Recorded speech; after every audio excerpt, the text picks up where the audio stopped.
সারদা মার বয়স যখন 6 বছর, তখন শ্রী রামকৃষ্ণের বয়স 24।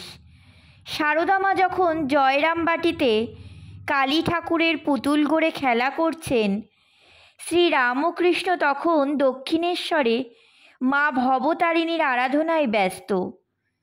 জয়রামবাটি হতে দক্ষিণেশ্বর অনেক দূরের পথ।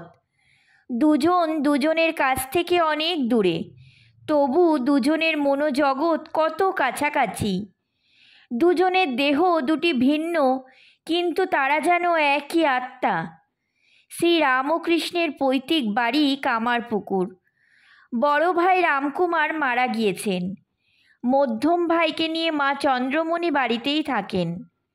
কনিষ্ঠ শ্রী রামকৃষ্ণ দক্ষিণেশ্বরের কালী মন্দিরের পূজারী। কিন্তু রামকৃষ্ণের অনেক কাজ, অনেক আচরণ অনেকেই বুঝতে পারছিলেন না।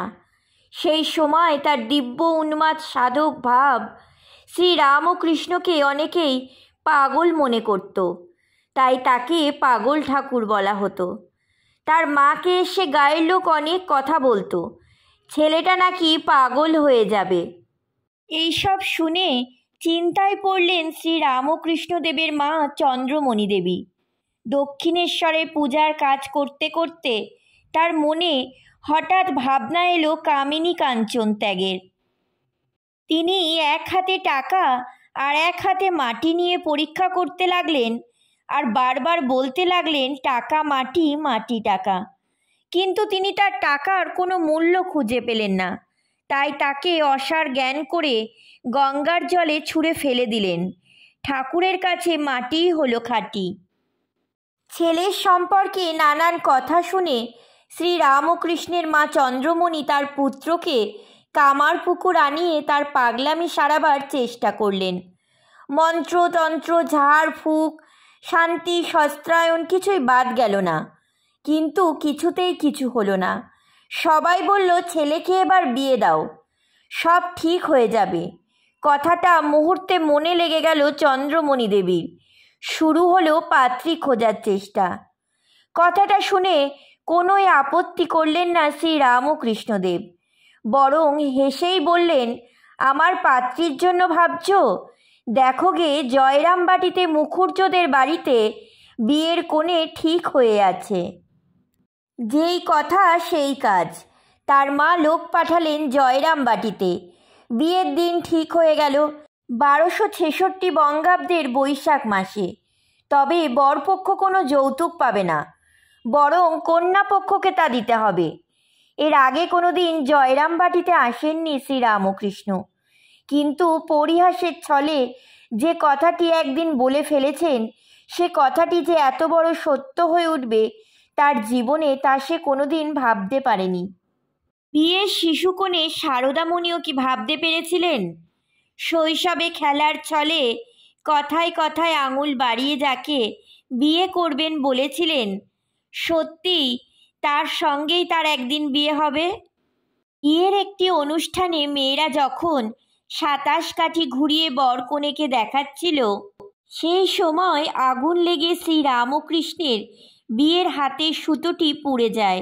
ভক্তরা বলেন, এমনি ছল করে সামান্য একটি ঘটনার ছলে বিবাহ থেকে মুক্ত করে ফেলেছিলেন নিজেকে। বিয়ের পরের দিন সকালে বর কনে এলো কামারপুকুরে। বিয়ের পর 1 বছর শ্রী রামকৃষ্ণ কামারপুকুরে ছিলেন। একবার দক্ষিণেশ্বর থেকে শ্রী রামকৃষ্ণ কামারপুকুর এসেছেন, সাথে ভাগ্নে হৃদে ও ভৈরব ব্রাহ্মণী। গ্রামবাসীরা নিজেদের মধ্যে ঠাকুরকে পেয়ে আনন্দে মেতে উঠল। জয়রামবাটিতে লোক গেল নববধূ সারদামণিকে আনবার জন্য। জয়রামবাটিতে বসে সারদামণি ঠাকুরের সম্বন্ধে অনেক কিছু শুনেছেন, কিন্তু তা মিথ্যা বলে প্রমাণিত হলো তার কাছে। নিজে চোখে দেখে মনের সব মেঘ কেটে গেল তার। তিনি ঠাকুরের সেবা যত্নের সব ভার নিলেন নিজের হাতে। কিন্তু ভৈরবী ব্রাহ্মণী ঠাকুর এবং মা সারদার ঘনিষ্ঠতা ভালো চোখে নিলেন না। তার ভয় দেখা দিল, ঠাকুরের এতে আদর্শচ্যুতি ঘটবে না তো। তিনি চেষ্টা করতে লাগলেন ঠাকুর এবং মা সারদাকে পৃথকভাবে রাখবার জন্য। অবশেষে ভৈরবী নিজের ভুল বুঝলেন। সাবধানতার প্রয়োজন সাধারণ মানুষের জীবনে, পরম পুরুষের ক্ষেত্রে তা দরকার নেই। এইখানেই সাধারণ মানুষ ও ঈশ্বর প্রেরিত পুরুষের মধ্যে পার্থক্য। যাই হোক, তিনি আর সেখানে থাকলেন না। ঠাকুরের কাছে ক্ষমা প্রার্থনা করে কাশীর উদ্দেশ্যে যাত্রা করলেন। সারদা দেবীর 18 বছর পূর্ণ হলে তার পিতা রামচন্দ্র কন্যাকে নিয়ে দক্ষিণেশ্বরের পথে রওনা হলেন। তারকেশ্বর হয়ে কলকাতা 60 মাইল পথ। প্রথম প্রথম বিশেষ আনন্দ ও উৎসাহের সাথে পথ হাঁটতে লাগলেন সারদা দেবী, কিন্তু পথের মধ্যে জ্বরে আক্রান্ত হলেন তিনি। অগত্যা আশ্রয় নিলেন একটি বাড়িতে। সেই বাড়িতে দক্ষিণেশ্বর থেকে আগত পরিচয় দেওয়া এক কালো মেয়ে তাকে সারিয়ে তোলেন। এরপর সারদা দেবী এলেন দক্ষিণেশ্বরে। তখন শ্রী রামকৃষ্ণদেবের মা চন্দ্রমণি দেবীও ছিলেন দক্ষিণেশ্বরে। নিষ্ঠা ভরে স্বামী ও শাশুড়ির সেবা করতে লাগলেন মা সারদা। শ্রী রামকৃষ্ণ একদিন বললেন, তুমি আমায় সংসারের পথে টেনে নিতে এসেছ? সারদামণি উত্তর করলেন, আমি তোমায় সংসারের পথে টানতে যাব কেন? আমি তোমার ইষ্ট পথেই সাহায্য করতে এসেছি। শুধু স্ত্রীর মন পরীক্ষা করলেই হবে না, তার সাথে নিজের মনও পরীক্ষা করে দেখতে হবে। সারদামণির সাথে এক ঘরে থাকার সময় বহুবারই শ্রী রামকৃষ্ণ ভাব সমাধিতে আবদ্ধ থেকেছেন। এক এক সময় ভাব সমাধি পরদিন পর্যন্ত স্থায়ী হয়েছে। তখন তাকে ঠাকুরের নাম গান শুনিয়ে বাহ্য জ্ঞানে ফিরিয়ে আনা হয়েছে। এমন করে কেটে গেছে 1 বছর। এরপর একদিন ঠাকুর তার স্ত্রী সারদামণিকে ষোড়শ উপাচারে পুজো করার আয়োজন করলেন। ষোড়শী পূজার ব্যবস্থা করলেন। পূজার সময় ঘরের মধ্যে থাকবার জন্য আগে থেকেই বলে রেখেছিলেন ঠাকুর। সারদা দেবী যথাসময়ে ঘরে ঢুকে দেখলেন পশ্চিম দিকের দরজার কাছে ঠাকুর পূর্ব দিকে মুখ করে বসে মন্ত্র পড়ছেন। পূজার দ্রব্য শোধনের পর ঠাকুর তার সামনে আলপনা দিয়ে সাজানো একটি চৌকির উপর বসবার জন্য ইশারা করলেন মা সারদাকে। কোনো কিছু প্রশ্ন করবার সুযোগ পেলেন না সারদা দেবী। মন্ত্রমুগ্ধের মতো পিঁড়ির উপরে গিয়ে বসে পড়লেন। কলসি থেকে মন্ত্রপুত জল দিয়ে তার অভিষেক করলেন ঠাকুর। তারপর মন্ত্র শোনাতে লাগলেন কানে। প্রার্থনার সুরে ঠাকুর বললেন, হে সর্বশক্তির অধীশ্বরী মা ত্রিপুরী সুন্দরী, সিদ্ধিদ্বার উন্মুক্ত করো। ইহার শরীর মনকে প্রবৃত্ত করিয়া ইহাতে আবির্ভূত হইয়া সর্বকল্যাণ সাধন করো। এইভাবে দেবী জ্ঞানে ষোড়শ উপাচারে পুজো করলেন ঠাকুর। তারপর নিবেদিত মিষ্টান্নের কিছুটা তার মুখে ঠেকিয়ে দিলেন। জীবনে এত বড় বিস্ময় কোনোদিন অনুভব করেননি তিনি।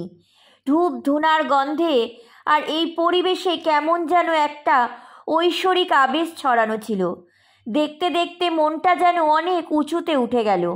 সে অন্য এক জগৎ। ধীরে ধীরে সমাধিস্থ হয়ে পড়লেন সারদা দেবী। মনে হলো নিজের দেহ বলতে আর কিছুই নেই। এই সময়ে অনেক দিন দক্ষিণেশ্বর থেকেই স্বামীর সেবা করতে লাগলেন মা সারদা। নহবতখানার একটি ছোট্ট ঘরে তিনি থাকতেন। অনেক জিনিস সেই ঘরে। তার মধ্যে সেখানে তিনি রান্না করতেন, খেতেন। ঠাকুরের জন্য আলাদা করে শিঙি মাছ জিয়ানো থাকতো। তার রান্না করতেন মা সারদা। প্রায় শিঙি মাছের ঝোল ও ভাত খেতেন ঠাকুর। শ্রীমার মতো ঠাকুরও ছিলেন অত্যন্ত পেট রোগা। একটু অনিয়ম হলেই পেটের অসুখ করত। এমনকি মা কালীর ভোগও সহ্য হতো না। 10:30 থেকে 11টার মধ্যেই আহার করতেন। একদিন সুযোগ পেয়ে স্নানের আগে তেল মাখিয়ে দিতেন মা সারদা। খাবার সময় ঠাকুরের যাতে হঠাৎ ভাব সমাধি না হয় তার জন্য নানা রকম কথা বলে তার মনকে অন্যদিকে ঘুরিয়ে রাখার চেষ্টা করতেন। 1:30টার আগে মা সারদার কোনো দিন খাওয়াই হতো না। খাবার পর কিছুক্ষণ বিশ্রামের পর 3টের সময় রোদে চুল শুকোতে বসতেন তিনি। তারপর আলো বাতি ঠিক করে কাপড় কেচে সন্ধ্যার জন্য তৈরি হতেন। সন্ধ্যার সময় আবার ধ্যানে বসতেন। তারপর আবার রাত্রির রান্না। সকলকে খাবার খাওয়ানোর পর নিজে খেয়ে শুয়ে পড়তেন। তবে মা শারদার দুঃখ, সারাদিন ঠাকুরের সঙ্গ পান না। লোকজন, কত ভক্ত তাকে ঘিরে আছে সব সময়। রাত্রিবেলায় মা যখন খাবার নিয়ে যেতেন ঠাকুরের ঘরে, তখন সবাইকে সরিয়ে দেওয়া হতো। কাছে বসে ঠাকুরকে খাওয়াতেন মা শারদা। সেই অবসরেই দুজনের দুটো কথা হতো। ঠাকুর নরেনকে এত ভালোবাসতেন যে বেশি দিন দেখা না হলেই তার মন চঞ্চল হয়ে উঠত। নরেন দক্ষিণেশ্বরে গেলে ঠাকুর তাকে আর ছাড়তে চাইতেন না। আজ তোকে এখানে থাকতে হবে, তোর গলায় গান শুনব। এই কথা শোনার সাথে সাথেই মা শারদা রাঁধতে বসতেন নরেনের জন্য মোটা মোটা রুটি আর ছোলার ডাল। মা শারদাও জানতেন নরেন ছোলার ডাল আর রুটি খেতে ভালোবাসেন। শারদা মাও নরেনকে খুব ভালোবাসতেন, নিজের সন্তানের মতো। এতদিন ঠাকুরের শুধু ছিল পেটের অসুখ। 1885 সালের জুন মাসে কণ্ঠরোগের শুরু হলো তার, দুরারোগ্য রোগ। মহা চিন্তায় পড়লেন মা শারদা।